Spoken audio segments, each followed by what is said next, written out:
Bendiciones, estimados. Vamos a continuar haciendo un ejercicio del método de bisección. Recordemos que lo que buscamos con este método es hacer búsqueda de raíces. Y para ello vamos a tener en esta gráfica, en este ejemplo, un intervalo de AB y vamos a conocer o queremos buscar cuál es el valor de x tales que la función sea igual a 0.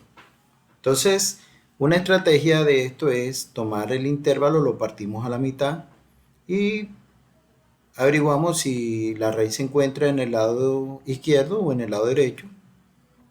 Una vez que lo hemos partido a la mitad, volvemos y repetimos la misma, digamos, la misma lógica de partirlo el intervalo a la mitad y validamos si está a la derecha o a la izquierda. Y así sucesivamente hasta que encontremos la raíz. Recordemos que los pasos para, digamos, hacer esta búsqueda de raíces con este método, supongamos que tenemos esta gráfica. El primer paso sería evaluar si f de a por f de b es menor que 0. Entonces, si aquí tengo a, ¿cuánto sería f de a? Positivo. Si aquí tengo b, ¿cuánto sería f de b? Negativo. Más por menos, menos. El hecho de que sea menor que 0, el producto de f de a por f de b, nos está indicando de que hay una raíz. ¿Sí? Pero digamos que hay casos en los que supongamos que tenemos una parábola y ahí tenemos raíces en el intervalo de AB y el producto de f de a por f de b fuera mayor que 0. Simplemente omitimos el paso 1 y vamos al paso 2. Vale, miremos en este ejemplo, aquí tenemos a f de a es negativo, b y f de b es negativo, positivo, menos por más, menos quiere decir que en este intervalo de AB hay una raíz. Vale, el siguiente paso sería que calculamos XR como A más B entre 2. Sencillo, cogemos el intervalo, lo partimos a la mitad. ¿Cuál sería el siguiente paso? Paso 3, vamos a evaluar estas condiciones. ¿Cuál sería la estrategia? Averiguar si, una vez que lo hemos partido a la mitad, validamos si se encuentra la raíz en el lado izquierdo o en el lado derecho. Por ejemplo, si yo tengo f de a por f de xr, vamos a validar que sea menor que 0. Miremos este caso. Supongamos que xr está aquí en la mitad. Entonces, f de a positivo. Si aquí tengo xr en la mitad, f de xr sería negativo. Más por menos, menos. ¿Qué me está indicando esto? Que la raíz se encuentra del lado izquierdo. Entonces, ¿qué debería hacer con b? A b le asigno lo que tiene xr. Es decir, deja de estar en este extremo y la pongo acá en la mitad. Por eso es que aquí, en este paso, a b le asignamos xr. Quiere decir que la raíz se encuentra en el lado izquierdo. Volvemos al paso 2, que es a más b entre 2. ¿De acuerdo? Miremos esta condición. Si f de a por f de xr es mayor que 0, miremos este caso. F de a es negativo. B, f de b positivo. Menos por más, menos. Quiere decir que hay una raíz. Hay una raíz en ese intervalo. Entonces, ¿cuál es la condición? Miremos a ver. Si XR es la mitad, estamos observando esta gráfica, esta, la segunda. Si XR es la mitad, ¿cuánto sería f de XR? Negativo también. F de a por f de XR, menos por menos, más. Quiere decir entonces que a debo quitarla de este extremo y la pongo acá en la mitad. Quiere decir que ahora acoto el intervalo y estaría a donde está XR y queda más acotado. Quiere decir que la raíz se encuentra en el lado derecho. Entonces aquí se lo anoté. Se encuentra en el lado derecho y volvemos al paso 2. Cuando f de a por f de xr es igual a 0, quiere decir que xr es la raíz y ya encontramos la raíz aproximada. Miremos este ejercicio. Vamos a aplicar el método de disección para obtener una raíz con esta función. Secante de e a la raíz cuadrada de x más 1 y le vamos a restar 3 en este intervalo de 3 a 3.1. Vamos a considerar las iteraciones hasta que el valor absoluto de la función evaluada en xr sea menor que 10 a la menos 1 o que el error absoluto sea menor que 10 a la menos 1. Ok, entonces le he elaborado aquí una tablita donde podríamos ir anotando los resultados y vamos a, digamos, al ejercicio. Entonces, como primera instancia nos dan los valores de A y los valores de B. ¿Cuánto es A? 3, véalo acá. ¿Y cuánto es B? 3.1. Véalo por acá. Bueno, ¿qué vamos a hacer ahora? Vamos a calcular f de A. Quiere decir que en la función donde esté la x la vamos a reemplazar por el valor de A, en este caso 3. ¿De acuerdo? Entonces vamos a... Aquí la tengo ya previamente calculada. Y esto, con el apoyo de mis estimados estudiantes, hicimos los cálculos, me fueron dando los datos y aquí evaluamos la función con este valor de A. Entonces tenemos f de A.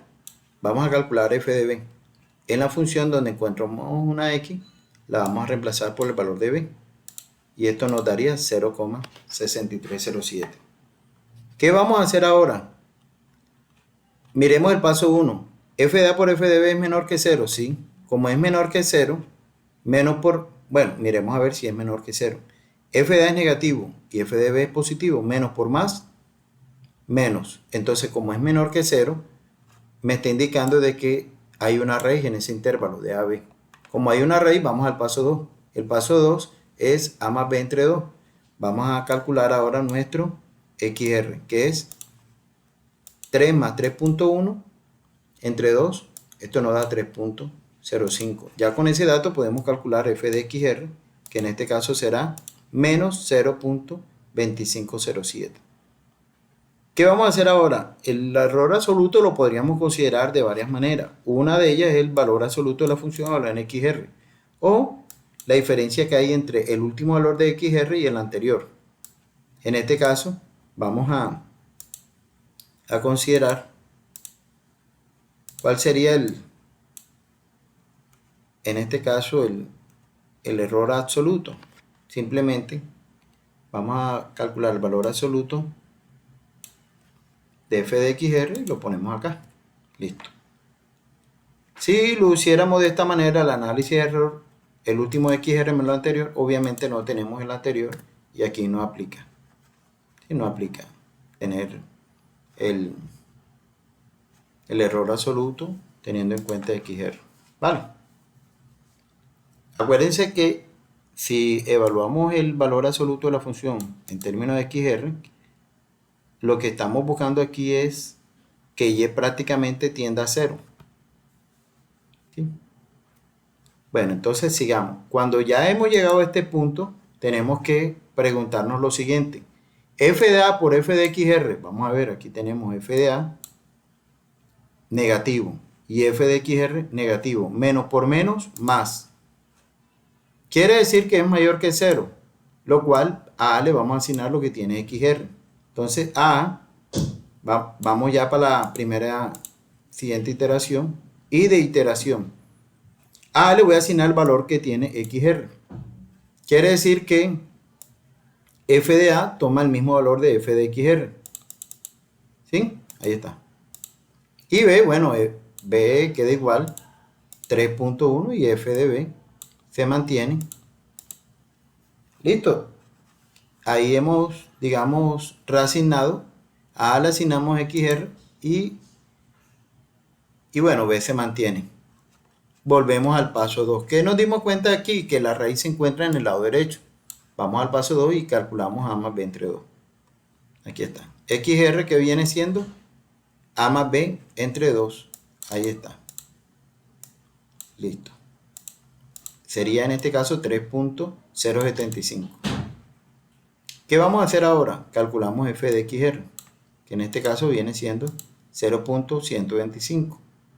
El valor absoluto en este caso sería 0.125. Cuando llegamos a este punto, ¿qué ocurre? Que tenemos que validar si el valor absoluto de la función a la en XR es menor que la tolerancia o el parámetro de convergencia, en este caso 10 a la menos 1. Como este valor que está aquí es mayor que 10 a la menos 1, tenemos que seguir iterando. Si hubiésemos calculado el error de esta manera, tomamos el último valor de XR menos el anterior. Y eso nos daría ¿cuánto? Un valor diferente a este tipo de error. Entonces, o usted lo analiza por este error o lo analiza de esta manera. ¿Sí? con ambos, con cualquiera de los dos, vas a llegar a tener una aproximación de la raíz. Pero válgase aclarar que tenemos valores distintos. Bueno, entonces aquí vamos a la siguiente iteración. ¿Qué vamos a hacer en este caso? Como tenemos que volver al paso 2, antes de volver al paso 2 tenemos que analizar lo siguiente. F de A por F de XR. F de A es negativo, el último es negativo. Y F de XR es positivo. Menos por más, menos. Quiere decir que F de A por F de XR es menor que 0. Quiere decir que a B le voy a asignar XR. Entonces a B le voy a asignar que el valor que tiene es XR. ¿Cuánto tiene XR? 3.075. Ahí está. Listo. Y A se mantiene. Quiere decir que F de A es el mismo valor. ¿Qué más? F de B tendría que ser el mismo valor de F de XR anterior. ¿De acuerdo? Aquí está. ¿Qué debemos hacer ahora en el paso 2? A más B entre 2. Entonces en este caso sería 3.05 más 3.075. Lo sumamos y lo dividimos entre 2. Esto nos da un resultado de 3.0625. Calculamos F de XR y nos daría en este caso menos 0.07582. Al aplicar el valor absoluto, hemos observado que este valor es menor que 10 a la menos 1. Si lo hubiésemos hecho con la diferencia del último XR menos el anterior, observemos que esto nos da también 0.0125. Ok. Entonces, en este ejemplo, nótese que como ya obtuvimos que este valor, el valor absoluto de la función de la NXR es menor que 10 a la menos 1, ¿sí? Ahí finaliza el ejercicio. Podríamos concluir que la raíz, ¿cuánto es la raíz? 3.0625, aquí está. ¿Sí? Entonces, si de este lado, digamos, si ustedes se metieron con el error analizándolo con la función evaluada en XR y le aplicamos el valor absoluto, si llegó primero, bueno, usamos esta raíz aproximada. Si lo hubiese hecho por acá, pues tenía que analizar si este valor que era menor que la tolerancia o mayor. ¿Cuándo paraba? Si era menor que la tolerancia, en este caso 10 a la menos 1. Entonces aquí le dejo indicada la fórmula del error absoluto, el último de XR menos el anterior, si va a usar esta forma de análisis de errores, y el error relativo sería el último de XR menos el anterior sobre el último. Y esto le aplicamos el valor absoluto y lo multiplicamos por 100%. Muchas gracias y bendiciones para todos. Hemos terminado el ejercicio y damos por conclusión que la raíz aproximada es 3.0625. Muchas gracias.